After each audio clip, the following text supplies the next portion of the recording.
ప్రధానిగా మరోసారి పీఠమెక్కాలను ఉవ్విళ్లూరుతున్న మోడీకి ఊహించని మద్దతు లభించింది. అది అలాంటి వ్యక్తి నుంచి కాదు, ఏకంగా పాకిస్తాన్ ప్రధాని ఇమ్రాన్ ఖాన్ నుంచి అంటే నమ్మాల్సిందే. అవును, అంతా అనుకుంటున్నట్టుగా మోడీపై యావత్ పాకిస్తాన్ గుర్రుగా ఉందనుకోవడం పొరపాటే అని తేలింది. ప్రధానిగా మోదీ తిరిగి ఎన్నికైతే భారత్ పాక్ల మధ్య శాంతి నెలకొల్పేందుకు ఎక్కువ అవకాశాలు ఉంటాయని రాయిటర్స్ న్యూస్ ఏజెన్సీకి ఇచ్చిన ప్రత్యేక ఇంటర్వ్యూలో ఇమ్రాన్ అభిప్రాయపడటం ఆసక్తికరంగా మారింది.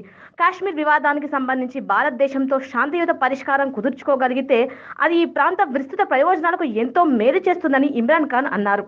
ప్రస్తుతం ఉన్న సమస్యలు చర్చల ద్వారానే పరిష్కారం అవుతాయని తాను భావిస్తున్నట్టు ఆయన చెప్పారు. భారతదేశానికి ఆ దేశ ప్రధాని నరేంద్ర మోదీకి ఏం సందేశం ఇవ్వాలనుకుంటున్నారని అడిగినప్పుడు కాశ్మీర్ వివాదం పరిష్కారం అవ్వాల్సిందే, ఇలాగే రగులుతున్న ఈ సమస్యను ఇలాగే వదిలేయలేం అని ఇమ్రాన్ బదులిచ్చారు. కాశ్మీర్లో హింసాత్మక ఘటనలు పెరిగిన తరుణంలో, భారత్ సార్వత్రిక ఎన్నికలకు సన్నద్ధమవుతున్న తరుణంలో ఇమ్రాన్ ఈ వ్యాఖ్యలు చేయడం, అది కూడా మోడీకి అనుకూలంగా మాట్లాడడం ప్రాధాన్యత సంతరించుకుంది. ఒకవేళ ఇండియాలో కాంగ్రెస్ పార్టీ అధికారంలోకి వస్తే కాశ్మీర్ పరిష్కారం కోసం పాకిస్తాన్తో చర్చలు జరిపేందుకు భయపడవచ్చు. కారణం, దానికి రైట్ వింగ్తో ఇబ్బందులు ఎదురవుతాయి. అదే బీజేపీ అయితే హిందుత్వ పార్టీయే కాబట్టి మోదీ అధికారంలోకి వస్తే కాశ్మీర్కు సంబంధించిన కొన్ని విషయాల్లో తొందరగా ఓ నిర్ణయానికి వచ్చే అవకాశం ఉందని ఇమ్రాన్ సూత్రీకరించారు. ఇండియాలో ఎన్నో ఏళ్లుగా సురక్షితంగా ఉన్న ఈ విషయం ముస్లింలకు తెలుసని, ప్రస్తుతం అక్కడ ఎలాంటి వాతావరణం ఉందో వారు పసిగట్టారని చెప్పారు. పేదరిక నిర్మూలనే రెండు దేశాలకు తొలి ప్రాధాన్య అంశం. పేదరికం తొలగిపోవాలంటే రెండు దేశాల మధ్య విభేదాలు సమసిపోవాలి.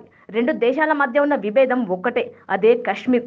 అది చర్చల ద్వారా పరిష్కారం అవుతుంది అని ఇమ్రాన్ అన్నారు. ఒకవేళ భారత్ మళ్లీ వచ్చి పాక్పై దాడి చేస్తే ప్రతిదాడి చేయడం తప్ప మాకు మరో మార్గం కూడా లేదు.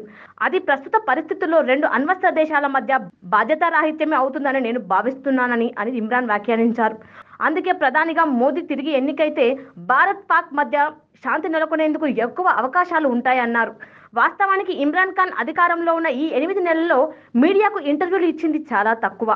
ఈ నేపథ్యంలోనే ఆయనే ప్రత్యేకంగా ఇప్పుడు మీడియా ముందుకు రావడం, అది కూడా భారత్లో ఎన్నికలు జరుగుతున్న తరుణం కావడం వెనుక ఏదో సందేశం ఇవ్వాలని అనుకోవడమే అనిపిస్తుంది. కలిసి పనిచేయడం ద్వారా ఉమ్మడి సమస్య పరిష్కరించుకుందామని ఆయన స్నేహస్తం చేస్తున్నారు. అయితే ఇమ్రాన్ ఇలా వ్యాఖ్యానించడం వెనుక కారణాలు లేకపోలేదు. ప్రస్తుతం పాక్ తీవ్ర ఆర్థిక సంక్షోభంలో కొట్టుమిట్టాడుతోంది. భారత్ నుంచి ఎలాంటి సంఘర్షణను ఆ దేశం కోరుకోవడం లేదు. అంతర్జాతీయ ద్రవ్యనిధి సంస్థల నుంచి పాక్కి అప్పు పుట్టకుండా భారత్ అడ్డుకోవడం పాక్ను వణికిస్తోంది.